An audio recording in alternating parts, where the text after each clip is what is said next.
एक गोली आपको हमेशा जिंदा रहने की ताकत दे सकती है, न कोई बीमारी, न बढ़ापा, न मौत। लेकिन इसकी इजाद के सिर्फ 5 साल बाद ही हुकूमतें इसे ममनू करार दे देती, बड़े शहरों में फिसादात फूट पड़ते और दुनिया की आबादी इंसानी तारीख के सबसे खौफनाक बहरान का सामना करती। जो चीज इंसानियत की सबसे बड़ी कामयाबी लगती है, वो ही हमारा सबसे भयानक ख्वाब बन जाती।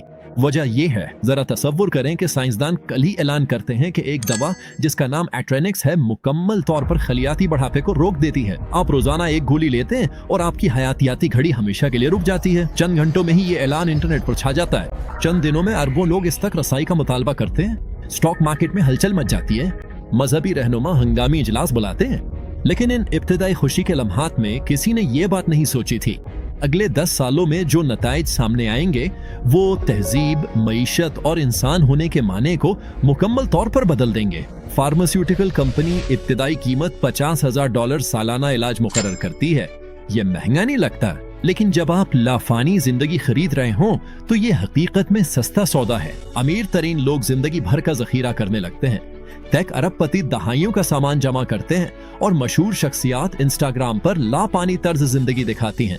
अब नया स्टेटस सिंबल है लापानियत। लेकिन अब कहानी का तारीख पहलू सामने आता है। आलमी दौलत का फर्क एक ही रात में बेकाबू हो जाता है। हर बड़े शहर में एहतजाज फूट पड़ता है। सबके लिए लाफानियत या किसी के लिए नहीं एहतजाज का नारा बन जाता है। हुकूमतें एक नामुमकिन इंतखाब के सामने हैं। सिर्फ अमीरों को हमेशा के लिए जीने दें या किसी तरह 8 अरब लोगों को ये सहूलत फराहम करें। कुछ ममालिक सबके लिए तकसीम की कोशिश करते हैं। नॉर्वे अपने तेल के फंड का इस्तेमाल करता है। जापान लॉटरी सिस्टम मुतारिफ करवाता है। अमेरिका में महीनों तक सियासी बहस में तातल रहता है। लेकिन असल मसला ये है कि किसी ने ये नहीं सोचा कि जब लोग मरना छोड़ देंगे तो क्या होगा। उस वक्त हर साल तकरीबन 60 लाख लोग मरते हैं, यानी हर दिन 1,64,000 लोग। ये हकीकतन जगह बनाता है। नौकरियों में, घरों में, अस्पताल के बिस्तरों में, वसाइल में जगह बनती है। अभी नमात को मुकम्मल तौर पे खत्म कर दें। हर साल 14 करोड़ नई पैदाइशें शामिल करें। साबलनान, एक साल में आलमी आबादी 8 से 8.2 अरब हो गई और सबको खुराक, पानी, तवानाई और नौकरियां दरकार हैं। सूरत हाल मजीद बिगड़ती है जब आपका बॉस 15 साल से इसी ओहदे पर हो। वो 55 साल की है। हमेशा की जिंदगी के साथ वो ये नौकरी सदियों तक संभाले रखेगी। नौजवानों की तरक्की रुक जाती है। नौकरियों के मौके गायब हो जाते हैं। रिटायरमेंट का पूरा तस्वुर ही बेमानी हो जाता है। जब आगे लामहदूद वक्त हो तो कोई क्यों रिटायर हो। यूनिवर्सिटियों को बहरान का सामना करना पड़ता है। मुस्तकिल प्रोफेसर्स कभी नहीं जाते।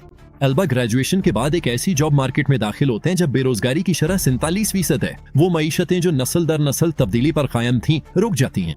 नौजवानों में खुदकुशी की शरह बढ़ जाती है जब उन्हें लगता है कि वो कभी घर नहीं खरीद सकेंगे, सरबराह नहीं बन पाएंगे और वो मौके नहीं मिलेंगे जो पिछली नस्लों को हासिल थे। मुसलसल इलाज के हामिल उमरा एक मुस्तकिल हुक्मरान तबका बन जाते हैं। क्या आपको याद है, हर साल 140 मिलियन नए लोग पैदा होते हैं। 3 साल में मजीद 420 मिलियन इंसानों का इजाफा हो चुका है।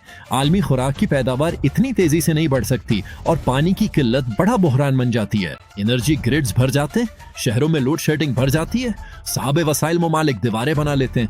इमिग्रेशन पूरी दुनिया में सबसे अहम सियासी मसला बन जाता है। माहौलियाती तब्दीली बढ़ रही है क्योंकि हम तेजी से वसाइल इस्तेमाल कर रहे हैं। मुनज़्ज़म जराइम की जाली एम्पायर की सालाना मालियत $2 ट्रिलियन है और जाली गोलियां मार्केट में भर गई हैं। कुछ गोलियां बेअसर या जहरीली होती हैं। हजारों लोग नकली गोलियां खाकर जान गंवा देते हैं। अगवा बढ़ जाते हैं क्योंकि मुजरिम अमीरों को उनके एटर्निक्स के लिए निशाना बनाते हैं। चोरी की एक नई किस्म सामने आती है, अमर होने की चोरी। घरों में डाके सिर्फ दवाइयों की अलमारियों पे मरकूज हो जाते हैं। हुकूमतें इसे रेगुलेट नहीं कर पा रही। कुछ ममालिक इसे खिलाफे फितरत कहकर बैन, जबकि कुछ इंसानी हक करार देते हैं। दुनिया अमर होने की बुनियाद पर तकसीम हो जाती है। आबादी 9.2 अरब तक पहुंच जाती है। बड़े शहर रहने के काबिल नहीं रहते। टोक्यो, लागोस, साओ पाउलो, आबादी इंफ्रास्ट्रक्चर की सलाहियत से बढ़ जाती है। खुराक के फिसादात हर हफ्ते का मामूल बन जाते हैं। हुकूमतें बच्चों के लाइसेंस जारी करती हैं। बच्चे की पैदाइश के लिए इजाजत लाजमी है। अक्सर ममालिक में शरह पैदाइश 0 करनी पड़ती है। फिर एक सवाल सब बदल देता है। बायोएथिक्स माहिर डॉक्टर सारा चेन यूएन में पूछती हैं, अगर सब हमेशा जिएंगे तो पैदा होने का हक किसका होगा? जरा सोचिए, जमीन की एक बर्दाश्त की हद है। फर्ज करें ये 10 अरब लोग हैं। हम पहले ही 9.2 अरब पर पहुंच चुके हैं और ये तादाद बढ़ रही है। अगर मौजूदा आबादी कभी ना मरे तो आने वाली नस्लें वजूद में नहीं आ सकती। आपके बच्चे शायद आखिरी नस्ल होंगे जो कभी पैदा हुई। इनके बच्चों पर पाबंदी होगी, उन्हें वजूद में आने की इजाजत नहीं होगी, क्योंकि अमर लोग सारी दस्तयाब जगह पर काबिज हैं। ये एक अजीम बहस को जन्म देता है, क्या ज्यादा अहम है, हमेशा जिंदा रहने का हक या आने वाली नस्लों का जीने का हक। माशरा दो ग्रुहों में तकसीम हो जाता है। एटर्नलिस्ट मानते हैं कि जो जिंदा हैं उन्हें जीने का हक है, हम यहाँ हैं और जिंदा हैं, आप हमें मरने का नहीं कह सकते।